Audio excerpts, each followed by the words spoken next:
Kompetensi bawah sadar. Suatu hari, seseorang berbagi cerita kepada saya. Dia berkata, saya menderita insomnia Pak. Tidak bisa tidur kalau belum dengar ayam berkokok atau azan subuh. Sudah 5 tahun saya merasakan penderitaan seperti ini. Yang jadi masalah, tak lama setelah saya tidur, anak-anak bangun karena hendak ke sekolah. Dan suami juga harus pergi ke kantor. Jadi saya terbangun lagi. Demikian sang ibu membuka curhatannya.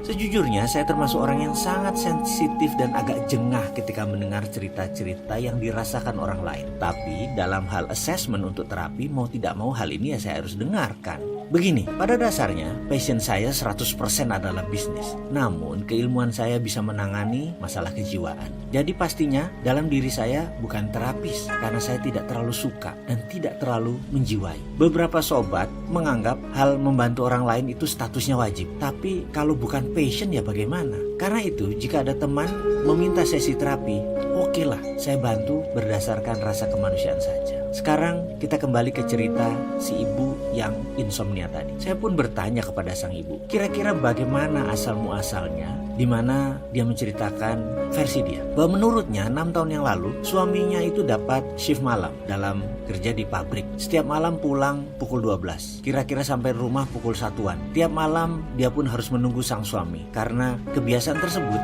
dia sekarang gak bisa tidur hingga harus lewat larut malam atau menjelang pagi. Sekali lagi, itu hanya informasi dari sang ibu. Disinilah kemampuan kita untuk melihat masalah diuji. Benarkah kesimpulan ibu tersebut atau itu hanya asumsinya dia? Saya mencoba memperhatikan benar apa yang terjadi pada wajah sang ibu. Saya melihat dia jujur, tapi saya terus menggali dengan pertanyaan. Maka saya berkesimpulan, rasanya ini asumsi deh, bukan akar masalah yang sebenarnya. Saya harus menggali lebih dalam lagi. Kali ini saya harus memimpin pertanyaan. Saya tidak bisa menggunakan pertanyaan terbuka. Saya harus memberikan dia pertanyaan tertutup dan menjurus. Pertanyaan terbuka itu begini, bagaimana cara Anda masak nasi? Itu pertanyaan terbuka, bisa berbagai jurus dan terbuka. Kalau pertanyaan tertutup itu jawabannya ya atau tidak. Misalnya, kamu bisa ngaji ya? Maka jawabannya ya atau tidak. Itu pertanyaan tertutup. Jadi saya harus mulai memberikan dia pertanyaan yang tajam, menjurus. Ibu orang Jawa ya? Seberapa ibu mengerti istilah ngerowot, laku, prihatin, kumkum, dan nyajet? Tanya saya.